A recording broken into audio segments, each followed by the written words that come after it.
बिस्मिल्लाहिर्रहमानिर्रहीम। अस्सलाम वालेकुम व्यूअर्स, मैं हूं आपकी होस्ट सफ़िया अमीर और इल्मी सिटी के एक नए लाइव सेशन में आप सबको खुशामदीद कहती हूं। जैसे कि आप सब जानते हैं कि इल्मी सिटी डेली बेसिस पर आपके लिए मुख्तलिफ मौज़ूआत से रिलेटेड प्रोग्राम्स लेकर आता है, जिसमें आईटी हो जाता है, हेल्थ, पर्सनल डेवलपमेंट और मैनी मोर्स। इन तमाम प्रोग्राम्स का सिर्फ एक ही पर्पस होता है और वही है कि आपकी ज़िंदगी में कहीं ना कहीं बेहतरी लाई जा सके। आज भी हम आपके सामने इसी तरह के एक टॉपिक के साथ हाजिर हुए हैं। हमारे आज का टॉपिक है इम्पोर्टेंस ऑफ कैरियर काउंसलिंग, और इस टॉपिक पर बेहतर अंदाज में गुफ्तगू करने के लिए आज हमारे साथ मौजूद हैं इल्मी सिटी के honourable guest mister Kamran Naseem Batalvi, जो कि एजुकेशनिस्ट हैं, नसीम ग्रुप ऑफ एजुकेशन के सीईओ हैं। इसके साथ साथ डेली नवाए वक्त लाहौर में एज अ कॉलमिस्ट भी अपनी खिदमत सर अंजाम दे रहे हैं और Pakistan federation of columnist Lahore के जनरल सेक्रेटरी भी हैं। इसके साथ हयात नो वेलफेयर सोसाइटी के प्रेसिडेंट हैं। तो आइए इनके नॉलेज से इस्तेफादा हासिल करने के लिए इनसे गुफ्तगू के सिलसिले का आगाज करते हैं। अस्सलाम वालेकुम sir, welcome to our show. जी वालेकुम अस्सलाम। मैडम शुक्रिया, आपका बहुत शुक्रिया कि आपने एक बार फिर जो है इल्मी सिटी के प्लेटफॉर्म पर जो है ना मदऊ किया और मुझे इजहार ख्याल का मौका दिया। और अल्लाह ताला जो है इल्मी सिटी के प्लेटफॉर्म को जो है ना मजीद तरक्की अता फरमाए। और आमीन आमीन, बहुत शुक्रिया आपके जी आने का। शुक्रिया। जैसे कि आज का हमारा जो टॉपिक है वो कैरियर काउंसलिंग से रिलेटेड है, तो ये स्पेशली हमारे यूथ के लिए बहुत ही इम्पोर्टेंट टॉपिक है। तो हम सबसे पहले आपसे ये जानना चाहते हैं कि कैरियर काउंसलिंग से क्या मुराद है और इसकी कितनी ज़रूरत और अहमियत है। जी, कैरियर काउंसलिंग का मतलब अगर लफ्जी मतलब देखें तो इसका मतलब ये है, कैरियर का मतलब है पेशा या शोबा, और काउंसलिंग का मतलब है मशावरत। और इसकी अहमियत के हवाले से अगर पूछना चाहें कि अहमियत क्या है, तलीमी शोबा में इसकी इतनी ही अहमियत है जैसे खुराक के साथ जो है वो पानी की, और हवा के साथ जो है ना सांस की। और जिस मुल्क में पाकिस्तान के अंदर जो है ना इसकी मेरे ख्याल इंतहाई जो है ना शदीद ज़रूरत इसलिए है कि पाकिस्तान के अंदर कैरियर काउंसलिंग को नॉन सीरियस जो है ना वो लिया जाता है। तो कैरियर काउंसलिंग का बुनियादी मकसद अगर उसके ऊपर बात करता हूँ तो कैरियर काउंसलिंग एक ऐसा अमल है जो एक तालिब इल्म के अंदर छुपी हुई जो या उसकी पोशीदा सलाहियतों और रुझानात को जानते हुए तलीमी पेशे की तरफ, तलीमी शोबे और उसके मुस्तकबिल के पेशे की तरफ जो है ना रहनुमाई करता है। इनफरादी हैसियत तलबा को अपने मुस्तकबिल और उनके रास्तों के इंतखाबात में फैसले के लिए मददगार जो है ना वो साबित होता है और उसे एक विजन और ट्रैक बताता है। ये इसकी जो है सही ना अहमियत है। सही। अच्छा व्यूअर, जैसे कि आज का जो हमारा टॉपिक है वो कैरियर काउंसलिंग के इम्पोर्टेंट पर है। आपका भी अगर इस टॉपिक से रिलेटेड कोई क्वेश्चन है तो प्लीज कमेंट सेक्शन के जरिए हमारे शो का हिस्सा बनिए। इंशाल्लाह आपके सवालात के जवाबात को भी इंटरटेन करने की भरपूर कोशिश की जाएगी। ये टॉपिक हमने स्पेशली हमारे यूथ के लिए रखा है कि वो बहुत ज्यादा इस एज में आकर कंफ्यूज हो जाते हैं और अपने कैरियर के हवाले से बहुत परेशान भी रहते हैं कि हमें किस कैरियर का इंतखाब करना चाहिए according to our personality, according to our skills. तो इस हवाले से आपका कोई क्वेश्चन हो तो प्लीज कमेंट सेक्शन के जरिए हमारे शो का हिस्सा बनिए। सर, जैसे कि आपने हमें इसकी इम्पोर्टेंस और इसकी जरूरत के बारे में गाइड किया है, तो आप जरा इस पर भी रोशनी डाल दें कि जो कैरियर काउंसलिंग है स्पेसिफिक स्टूडेंट्स को किस एज में इसकी जरूरत पड़ती है बाकायदा तौर पर। जी जी, वैसे तो मेरे ख्याल में तो मैट्रिक जो है स्कूलिंग, जो स्कूलिंग की पीक है मैट्रिक, सेकेंडरी जो है एजुकेशन है वो जो है ना अहम होती है उसकी। लेकिन अगर अगर आप जो है ना उसकी रियल बेस की बात करते हैं तो वो इंटरमीडिएट लेवल है। और सही इंटरमीडिएट लेवल से ही जो है ना बच्चों को रास्ता, अपना रास्ते के तयन में फ्राहमी जो है ना वो मिलती है। और अगर देखा जाए तो बेस मैट्रिक से कर रहा होता है। अगर आप मैट्रिक के अंदर ये डिसाइड कर लेते हैं कि which field you want to adopt, और आपको उसी के मुताबिक अपने सब्जेक्ट को जो ना वो जो ना उनको चूज करना होता है और उन्हीं को लेके चलना होता है। अगर आप मैट्रिक के अंदर अपने सब्जेक्ट जो है वो अपने आने वाले कैरियर के मुताबिक सिलेक्ट नहीं करते, तो फिर या इलेक्ट नहीं करते, तो फिर आने वाले दिनों में आप अपने स्पेसिफिक गोल की तरफ जो है वो नहीं पहुंच सकते।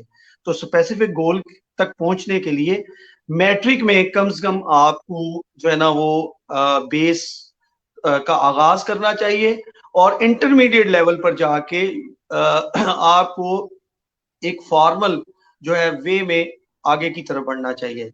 जैसे आप इंजीनियरिंग की तरफ चले जाएं या डॉक्टरेट की तरफ जो ना तिब की तरफ चले जाएं, तो बेसिक जो है वो मैट्रिक ही काउंट कर रहा होता है और इंटरमीडिएट से आगे वो चीजें फर्दर बढ़ती हैं।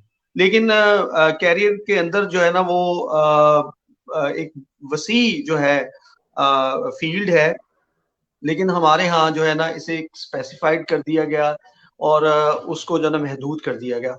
वो जब हम बात करेंगे तो वो आगे चीजें आएंगी।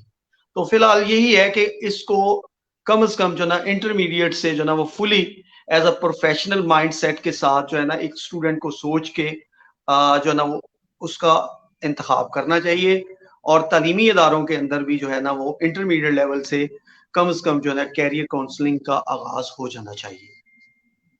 सही। सर, जैसे आपने जी हमें ये बताया, यही वो एज भी होती है कि जिसमें स्टूडेंट्स जो हैं वो ज़्यादा कंफ्यूज होते हैं और ज़्यादा उनको इस बात की ज़रूरत भी होती है, वो जान नहीं पा रहे होते हैं कि उनको किस फील्ड की तरफ जाना चाहिए अकॉर्डिंग टू देयर पैशन और इनके जो टैलेंट्स हैं। यही एज भी होती है ज़्यादा कंफ्यूजन की, मैट्रिक से लेके इंटर, ये सारी एज ऐसी होती है कि जिसमें कंफ्यूजन भी ज़्यादा होती है। तो यही एज ऐसी है कि जिसमें काउंसलिंग की बाकायदा ज़रूरत पड़ती है। तो बिल्कुल इसके बिल्कुल जी। साथ-साथ आप, जैसे कि आप एक एजुकेशनिस्ट भी हैं, तो आप एक स्टूडेंट्स के बेहतर करियर के लिए किस तरीके से उसके मदद करते हैं कि वो अपना करियर बेहतर तरीके से चुन सके? देखिए अगर बहैसियत टीचर मुझसे पूछे तो मैं चूंकि एक स्कूल सिस्टम को जो ना वो बिलोंग करता हूँ, तो उस स्कूल सिस्टम के अंदर स्कूल लेवल तक के ही स्टूडेंट यानी कि ज़ेनी जो उनका दर्जा है वो स्कूलिंग तक की है और स्कूल लेवल तक बच्चे के अंदर जो है ना वो चेंजिंग का अमल जारी सारी रहता है और मेट्रिकुलेशन तक जो है वो बच्चा सोच कुछ रहा होता है, लेकिन जैसे ही वो इंटरमीडिएट की तरफ जाता है, आगे हार्ड टारगेट्स को देखकर वो अपने जो है ना वो उन चीजों को जो है ना वो तब्दील कर देता है। लेकिन कम से कम जो है हम उसकी बुनियाद की मदद फराहम कर सकते हैं मैट्रिक लेवल से। वो कैसे कर सकते हैं कि हम कम से कम एक प्रेडिक्शन कर सकते हैं कि ये बच्चा अगर मैट्रिक में जो है ये सब्जेक्ट रख लेगा तो उसके लिए इन फ्यूचर वो कितना फ्रूटफुल होगा। तो ये चीजें जो है ना वो बहुत काउंट कर रही होती हैं। बहैसियत उस्ताद मैं ये सबसे पहले तो ये बता दूं कि कैरियर काउंसलिंग के लिए वो कौन से 3 बुनियादी अनासर हैं जिनके ऊपर जो है ना वो बच्चे की ज़ात को परखा जाता है, जिसकी बुनियाद पर बच्चा जो है ना वो अपने मुस्तकबिल के रास्तों का तयन करता है। बच्चे को तो नहीं पता, वो तो एक ले पर्सन की तरह होता है, लेकिन ये एक टीचर या एक कैरियर काउंसलर जो है वो अपनी जो है ना सिस्टमेटिकली ऑब्जर्वेशंस और रिकमेंडेशन के तहत जो ना वो उसके लिए एक जो ना वो एक रास्ता बताता है कि this way will be beneficial for you. तो उसमें 3 चीजें जो ना वो काउंट करती हैं। सबसे पहले तो बच्चे का रुझान, जिसे हम उर्दू में इंग्लिश में एप्टीट्यूड भी कहते हैं। फिर उसके बाद बच्चे की पर्सनैलिटी, शख्सियत, और तीसरे लेवल पर तीसरा जो है उसका जो अहम हिस्सा है वो जहानत यानी कि इंटेलेक्चुअल लेवल। ये चीजें जो है ना कलेक्टिवली जब इनका असेस किया जाता है तो फिर एक बच्चे का जो है ना वो प्रेडिक्शन सही मायनों में की जा सकती है कि आया ये बच्चा जो है इस फील्ड के लिए सूटेबल होगा या कि नहीं होगा। अब हमारे यहाँ प्रॉब्लम यही होती है कि एक पेरेंट्स की तरफ से सवाल शायद वो आगे आएगा, आप करेंगी या नहीं करेंगी, लेकिन मेरे ज़हन में है कि पेरेंट्स क्या करते हैं कि डोमिनेंट हो जाते हैं इस मैटर में। एक बच्चा, उसके अंदर पर्सनैलिटी उसकी है कि वो एक फ्यूचर का अच्छा कैलीग्राफर बन सकता है। एक बच्चा अच्छा जो है ना वो साइंसदान बन सकता है। एक बच्चा जो है ना अच्छा जो है ना वो कानूनदान बन सकता है। लेकिन पेरेंट्स जो है ना वो कैरियर काउंसलिंग वो इम्पोज कर रहे होते हैं, वो ठोस रहे होते हैं कि बेटा तुमने ये बनना है।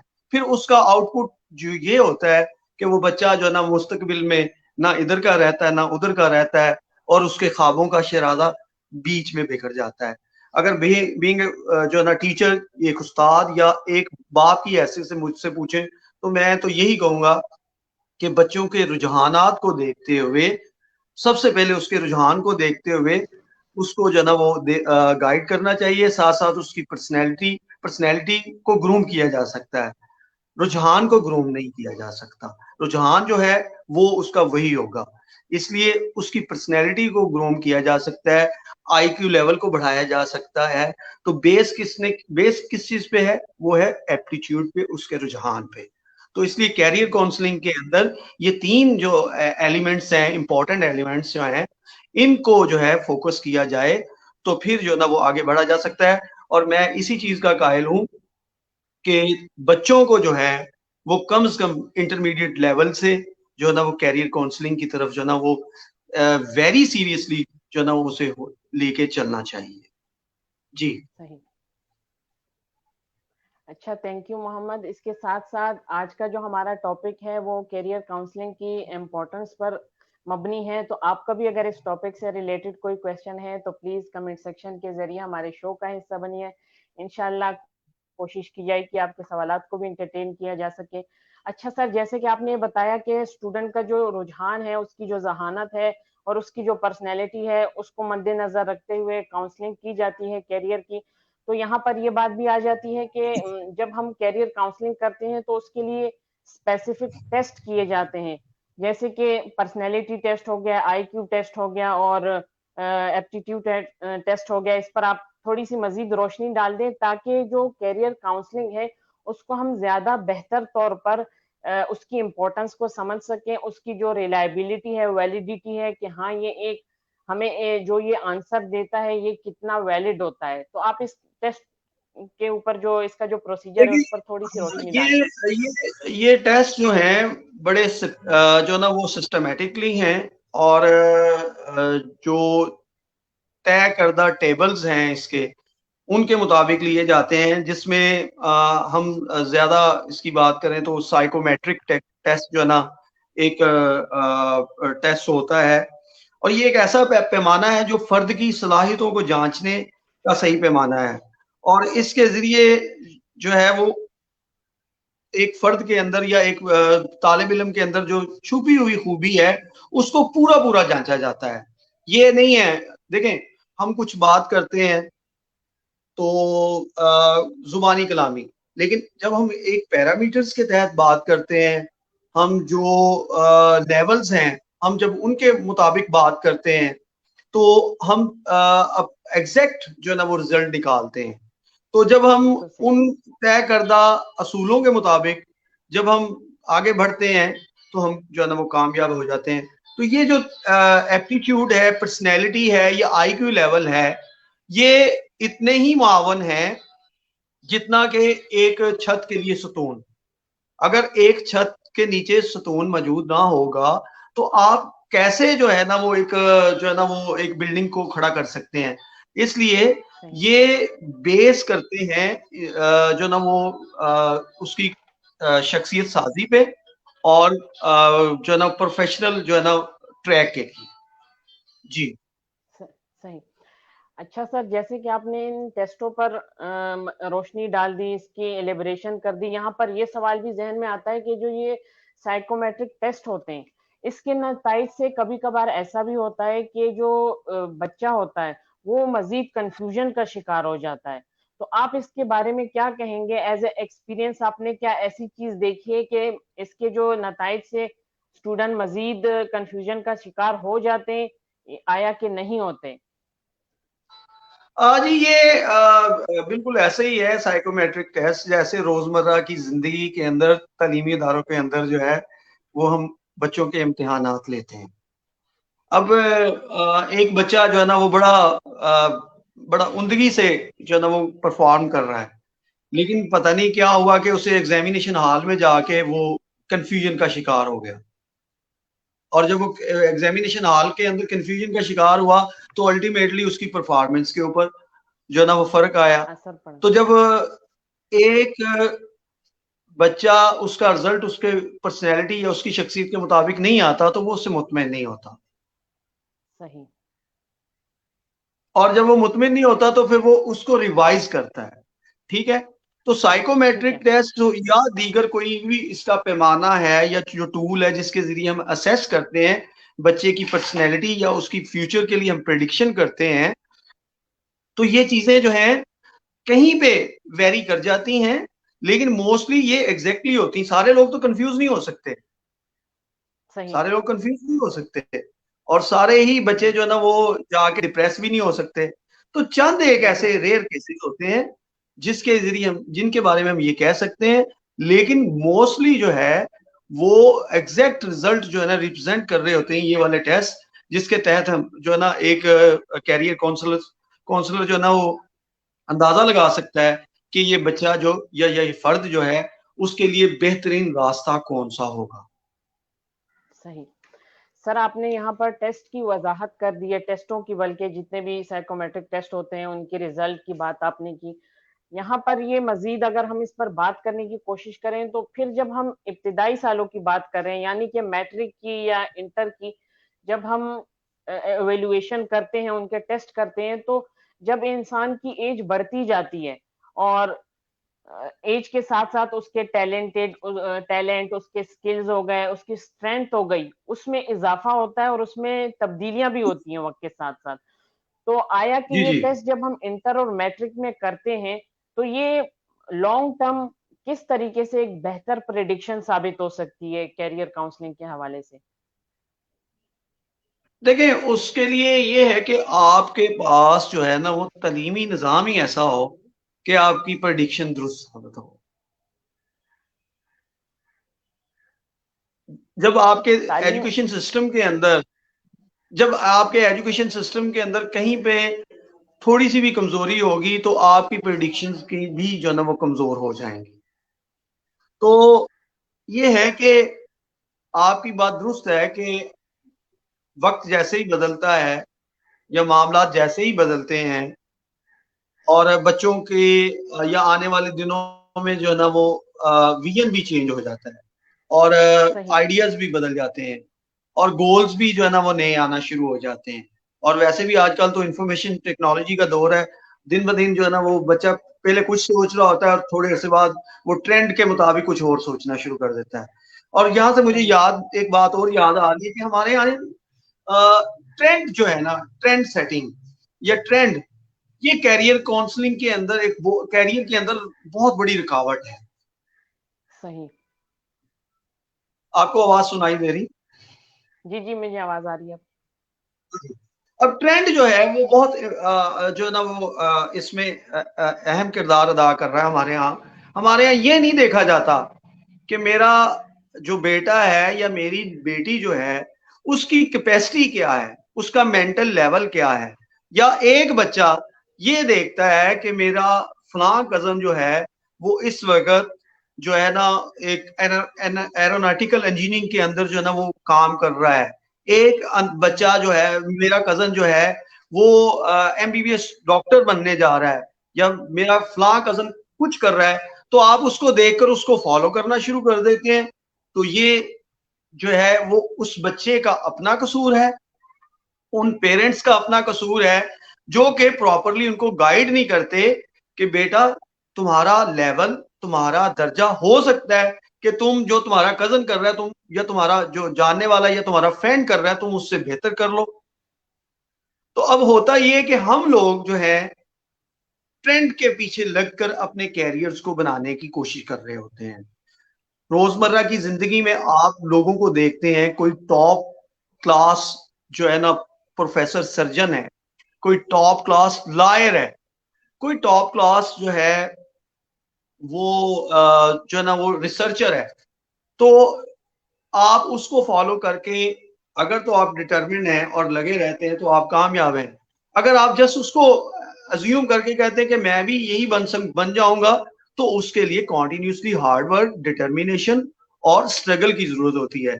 और उस सही। इन सब के पीछे सबसे पहले आपका रुझान है, उन सब के सही। सबसे उनके पीछे आपका डिटर्मिनेशन है। जब आपका माइंड ही सेट नहीं है, आप जस्ट देखा देखी एक रास्ते को अडॉप्ट कर लेते हैं, तो how can achieve your goal very easily? ये जो है ना एक क्वेश्चन है। सही।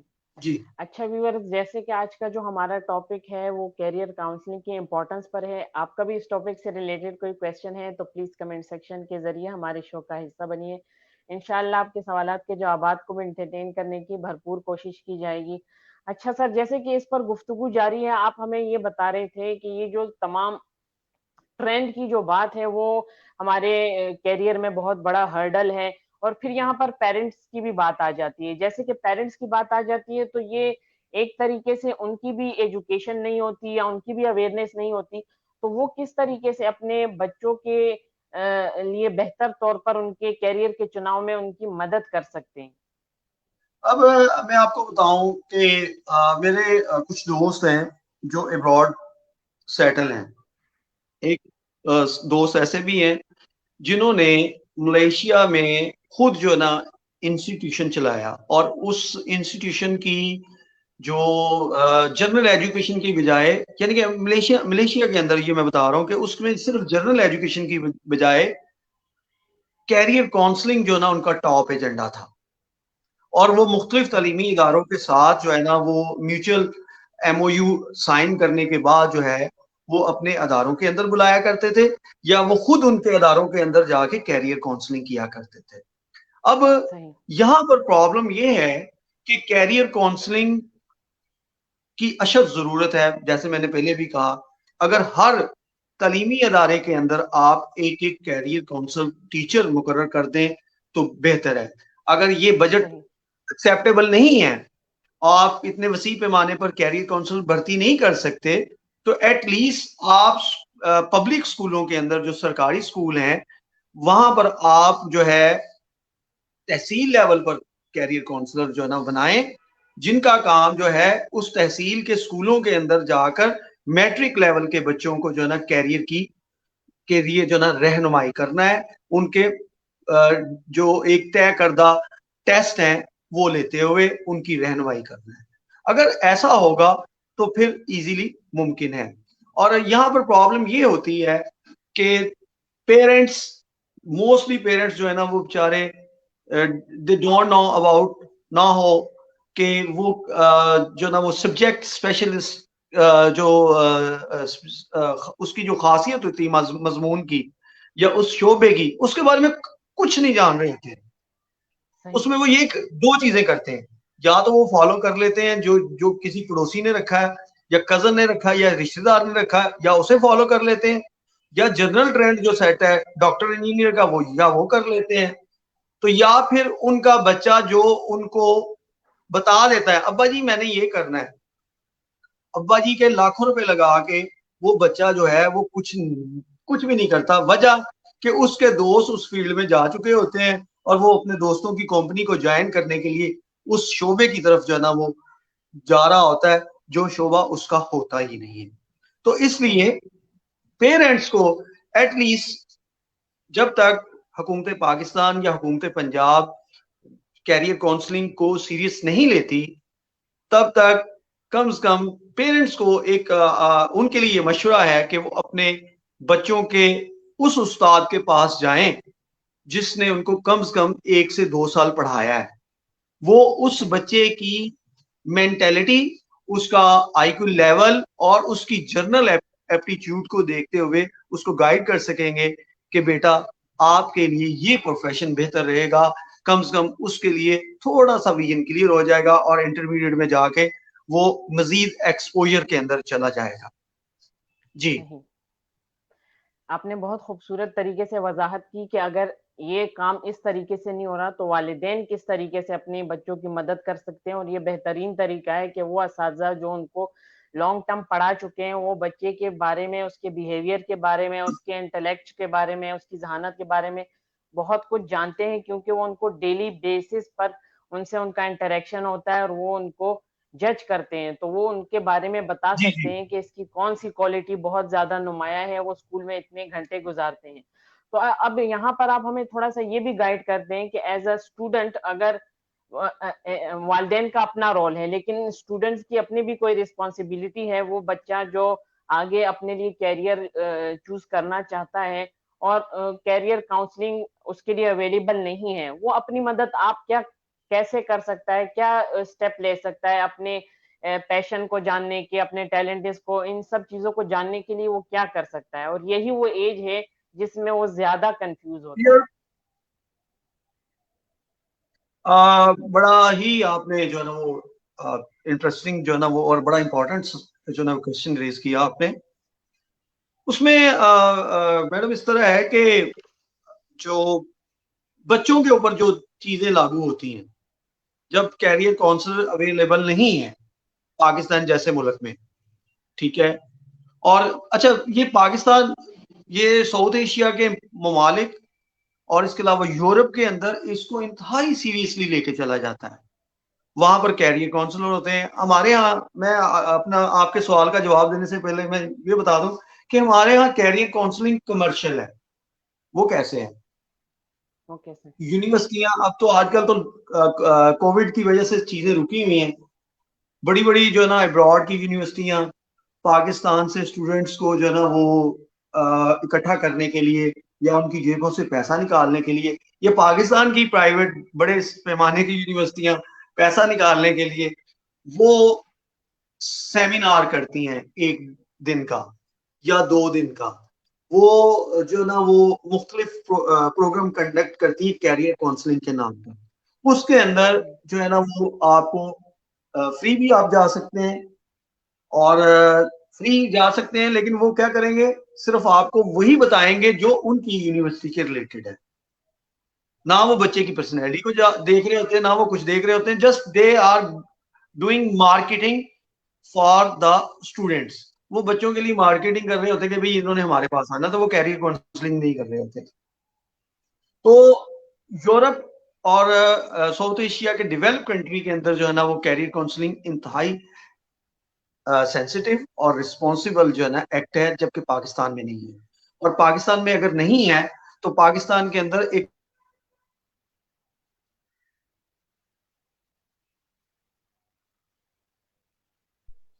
और वो दो सर चीजों में, जी जी, हाँ जी, वो दो चीजों में अब मेरा क्वेश्चन, आप आवाज आ रही है आपको? जी अब आ रही है आपकी आवाज। जी जी। मैंने कहा जब आपके पास अपॉर्चुनिटी ना हो और आप को खुद ही कैरियर काउंसलिंग करनी है, तो दो गोल्डन रूल्स को अपनाना होगा एक तालिब इल्म को। सबसे पहले सेल्फ रिकग्निशन, सेल्फ कि आप क्या हैं। रिकॉग्निशन।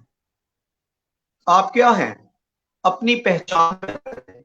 खुद के बारे में बार बार कहा कि अपनी पहचान पैदा करें कि आप क्या हैं। और उस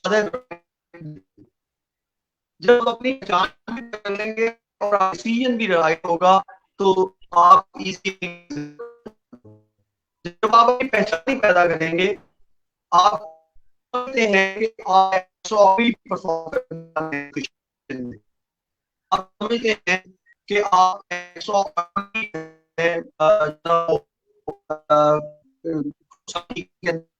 रोल प्ले करें। जब आप समझते हैं तो आप कर सकते हैं। सर आपकी आवाज नहीं आ रही है मुझे। आपको आवाज आ रही है? सर आवाज नहीं आ रही क्लियर मुझे। जी, आवाज आ रही? सर आप थोड़ा सा रीज्वाइन कर लें। अच्छा व्यूअर्स,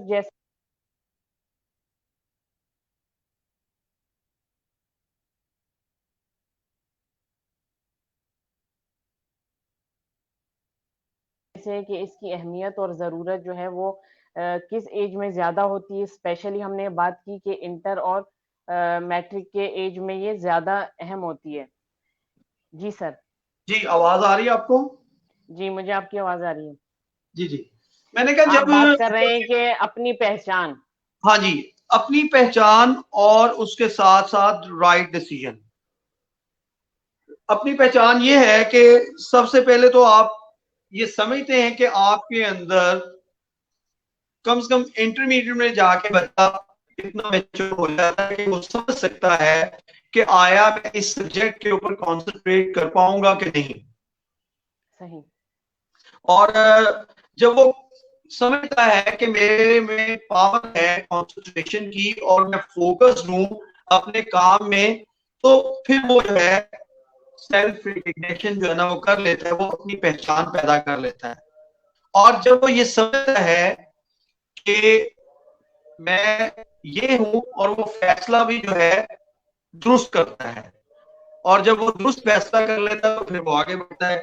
जब उसकी पहचान ही गलत होगी, वो अपनी शख्सियत के बारे में जानता ही नहीं होगा, और जब अच्छा सर, वो आप एक अपना, बार रीजॉइन कर लें, ऑडियंस को आपकी आवाज नहीं आ रही, आप रीजॉइन कर लें। अच्छा व्यूअर, जैसे कि हम कैरियर एज आती है जिसमें जो स्टूडेंट्स होते हैं वो बहुत कंफ्यूज होते हैं और वो अपने करियर के बारे में जानना चाहते हैं, और बहुत ज्यादा उनको उस वक्त कंफ्यूजन भी होती है। उस टाइम में उनको कैरियर काउंसलिंग की जरूरत होती है, लेकिन अगर कैरियर काउंसलिंग उनके लिए अवेलेबल ना हो तो वो पर्सनली क्या ऐसे रास्ता इख्तियार कर सकते हैं, कौन सी ऐसी टेक्निक्स इस्तेमाल कर सकते हैं कि वो बेहतर तौर पर अपने पैशन और अपने प्रोफेशन को एक कर सकें। पहली बात तो हमने ये की कि आप अपनी सेल्फ रिकग्निशन करें, अपने जात के बारे में जानें। वो एज ऐसी होती है कि उसमें जानना कदरे मुश्किल होता है, लेकिन जब आप अपने ऊपर गौर करते हैं तो आपको ये समझ आती है कि आपका रुझान, आपकी तवज्जो जिस चीज पर ज्यादा होती है, आप उस सब्जेक्ट आपको अच्छे लगते हैं। तो ये हो गया हमारी तरफ से पहला टिप, यानी कि सेल्फ रिकग्निशन। जी जी सर। आवाज आ रही है आपको? जी, मुझे आवाज आ रही है। अच्छा, दूसरा मैडम ये जो है ना वो पॉइंट है राइट डिसीजन, दुरुस्त फैसला, सही। कि आप जो फैसला करने जा रहे हैं वो दुरुस्त है। आया जो आपकी शख्सियत है ये आपके साथ मैच करेगा या नहीं करेगा। ये कुछ बातें, इनका जवाब मैं जो पहले सवाल दे चुका हूँ कि जब आप अपनी जात को पहचान लेते हैं, जब आप पहचानते नहीं है तो आप आगे कैसे बढ़ सकते हैं। आप सही। अपनी जात को पहचाने बगैर ही जो है ना वो फैसला कर लेते हैं कि जी मैंने ये बनना है, लेकिन फिर बाद में आपको नाकामी का जो है वो मुंह देखना पड़ता है। सही। और इसके साथ साथ राइट डिसीजन में दो चीजें जो किरदार अदा करती हैं, राइट डिसीजन में जो दो चीजें अहम किरदार अदा करती हैं उसमें, जी आवाज आ रही है आपको? बड़ी मुश्किल से आ रही है, कट रही है। जैसे कि आपने सेल्फ रिकग्निशन की बात की, सेकंड ऑप्शन क्या है, सेकंड स्किल क्या है, टूल पूछ रहे हैं आपसे। सेकंड मैं कह हम रहा हूँ कि जो ना, हमारे व्यूअर की तरफ से भी यही क्वेश्चन है, वो ये पूछना चाह रहे हैं कि सेकंड टूल क्या है कैरियर काउंसलिंग के लिए।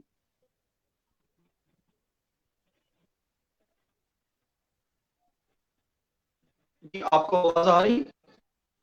जी, मुझे आवाज आ रही है। जी दूसरा, एक सवाल पूछ रहे हैं कि सेकंड टूल क्या है कैरियर काउंसलिंग का, तो वो भी इसी में आ रहा है कि वो है राइट डिसीजन। और राइट कैरियर डिसीजन। के अंदर, हाँ जी, कैरियर के अंदर नमी की बुनियादी वजूहत ही ये होती है कि हम दुरुस्त फैसला नहीं कर पाते, और दुरुस्त फैसला इसलिए नहीं कर पाते कि हम अपनी शख्सियत को पहचानते नहीं है। मैं मुझ में सही। कैपेसिटी है कि मैं, मेरी शख्सियत के मुताबिक मेरी कैपेसिटी है कि मैं एक अच्छा जो है ना वो आर्टिस्ट बन सकता हूँ, एक अच्छा पेंटर बन सकता हूँ, लेकिन मुझे जब जब जो है ना कुछ और बना की जाएगी तो मैं वो नहीं बनूंगा, मैं किसी और सिमत की तरफ निकल जाऊंगा, ना मैं अपने की आवाज आ रही। हाँ, कट कट के आ रही है बड़ी मुश्किल से। अच्छा व्यूअर, जैसे कि हम बात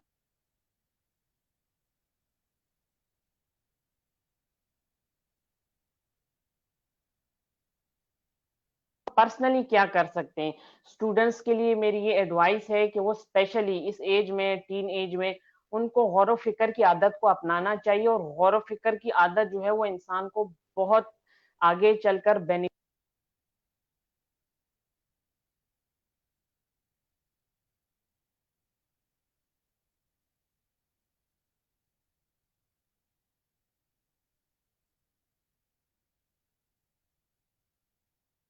कि आपकी कौन-सी हैबिट्स हैं, आपकी कौन-सी ऐसी आदत हैं जो आप चाहते हैं कि मज़ीद उसमें काम किया जाए। तो आप खुद ब खुद अपनी एक जो आपकी अट्रैक्शन है, नेचुरल अट्रैक्शन है, किस तरफ है, वो आपसे ज़्यादा बेहतर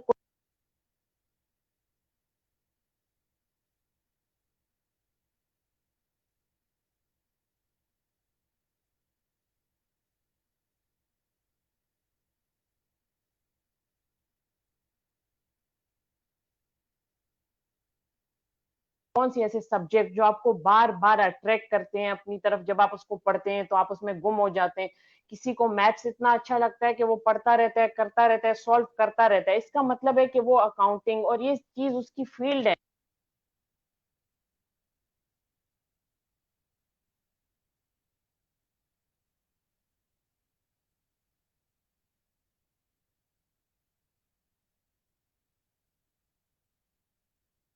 अ, जी, जी, आप जी सर। जी, जी। अच्छा, इस तरह है कि बात हो रही है सेकंड रूल क्या है? सेकंड मैंने कहा कि रिकग्निशन के बाद जो सेकंड है वो राइट है। राइट जब आप अपना दुरुस्त फैसला कर लेते हैं तो वो आप आगे की तरफ बढ़ जाते हैं। कि किसी को मैं तो चाहता हूँ मैं की तरफ जो हो तो मैं सर आपकी एक्सपर्ट हूँ। आवाज़ नहीं आ रही है।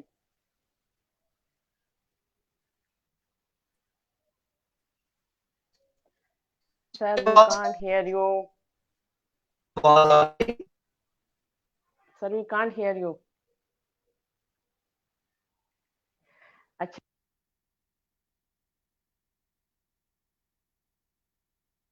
तो इख्तिताम का भी वक़्त होने जा रहा है। तो यहाँ पर जो हमने सेल्फ रिकग्निशन की बात की है, तो वो इस तरह स्टूडेंट्स अपने ज़ात के बारे में खुद कर सकते हैं कि वो एनालाइज़ करें कि वो किस चीज़ की तरफ उनकी तवज्जो, उनकी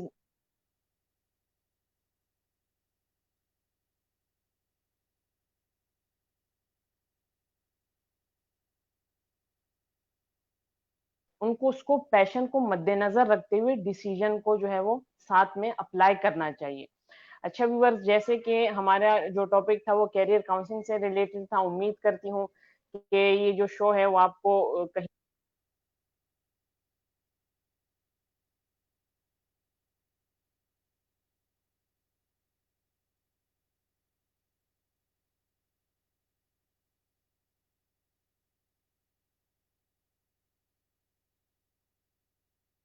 ये इजाज़त अपनी होस्ट सफ़िया अमीर को। शुक्रिया और अल्लाह हाफ़िज़।